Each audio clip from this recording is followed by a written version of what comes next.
Hi there, Chess Hoodie here. Welcome to the new video of Opening for Beginners series. So today we are gonna talk about King's Gambit again, and I'm gonna present you. First of all, this is King's Gambit, and let's say King's Gambit accepted. So I'm gonna present you with two recommendations of how to proceed in this position, and one is going to be, as I call it, the sane way or the sound way, and the other will be the crazy way. So today we are going to talk about the sane way, and that is bishop to c4. So bishop goes from here to here. Why do I call it the sane way? Because here, even though you sacrifice the pawn, you will see the position is kind of normal. In the other recommendation that will follow in the next video, you will see some chaos. You will definitely see some chaos. Alright, so what are the benefits of this move? So let's compare it to the other main move, which is knight f3. So when white plays this move, often it exposes itself to this kind of attack. So by going bishop c4 in this position, these ideas have much less poison, right? Okay. The other thing that is logical is that the bishop will generally go to this square, so why not develop it there immediately? Um, One drawback, at first sight at least, is that this queen can now attack the white king because there is no knight here to protect this square. So let's check that. Queen h4 check. This is definitely not good because now white is basically lost. For example, like this, or any other move. It doesn't really help much. But white can just sidestep the check. So he just goes here. We lost the right to castle, that's true, but black positioned his queen somewhere where it doesn't do much, and later on we are gonna attack the queen and gain time. So we will develop our pieces, if possible, maybe from here to here, and attack this pawn, try to recapture it. There are many ideas here, but the point is you have good squares for your pieces, for the knights, for your pawn, and most probably bishop will take here. So double-edged position, but maybe not the best play for black to play. So that's why usually black players, they go with the main line, which is knight f6. And what's the point of this move? Okay, first it attacks this pawn, but secondly it controls this square, so black is preparing to do this. Alright, so white responds with knight c3, and it's just a direct response to black's move.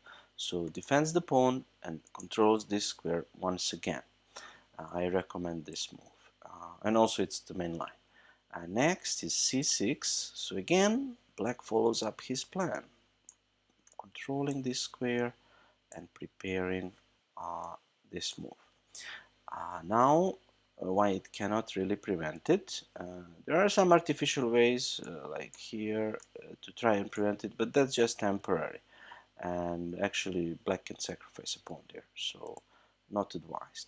So white just retreats in anticipation of this move, so he doesn't want to be attacked by the pawn from here, so that's why he runs. Alright, black follows up, d5, and now a logical continuation is a simple exchange and playing d4. It's important to play this move to open up the bishop and to block this pawn. Alright, now main line goes bishop d6, defending the pawn so that white cannot easily recapture it. And here, since you are a beginner, I recommend you this move. It's not very popular, and it's kind of an old move. So your opponents probably will not know this position at all. But I recommend this way. So this is a sound way to maybe grab some material and then try to defend. But it's not like defending some huge attack. By the way, um, most players play this move here, but it leads to very complex play, while this one is a little bit less complex. Let's look at the sample variation. Let's say black castles, and now it's important. If you castle now, if you just castle now and plan to capture this move later, black can play this move, and you will never, probably, you will never capture this one. The only way to do it is to open up your king. But now both kings will be open, and because your bishop is a little bit offside for the action on this side of the board, on the king side, then it might not be the best idea. So I recommend not castling, but instead capturing the pawn immediately. So let's look at the possible continuation. Let's say black captures, you have to recapture, and now he gives you check. So you don't want to move your king now because there is the option of blocking, right? So you come back and you block. And now there is only one move that is really unpleasant, and that is knight g4, because now this knight wants to jump here. It controls these two squares, so sometimes this might be an idea, or queen here, or queen here. So black is threatening, red is threatening a lot of things, but you have a move here. You have a defensive move, knight takes d5. So knight captures the pawn and defends from the front to the back. So there is no more knight e3. He can play it, but you will just exchange. Okay, but the line doesn't stop. Bishop e6, attacking the pawn and threatening to capture and then jump in. So that's why white plays h3. h3, attacking this guy. If he retreats, you retreat as well, and you're just a pawn up. But of course, he's not going to do that. He's going to capture. You capture his knight because you can't really let that knight get here. If it gets here, it's game over. So that's why you capture the knight.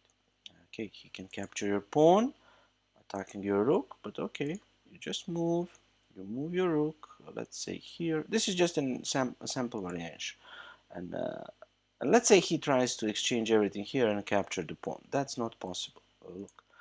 Capture, capture, capture, and if he, of course he's not going to do it, but if he wants to take your pawn, you will just give him checkmate. So he can't do that, but when he develops, you can do many things, but let's say you protect, and white should be better here because you have a bishop against a knight in a position where there are pawns on both sides. Okay, you will probably not get this position, but the main point is that if you reach this position, I strongly recommend you to go knight g2. Knight g2 with the idea of recapturing on the very next move, if possible. Let's say castles, then bishop f4, then a little bit of defense, and you should have a good position. So this was the line called Bishop's Gambit, and I call it, from the two options that I recommend, this is the sane one, or the sound one, if you want to be more polite. Alright, I hope you enjoyed the video, and make sure to check the crazy variation, which will come up soon. Alright, take care and see you again.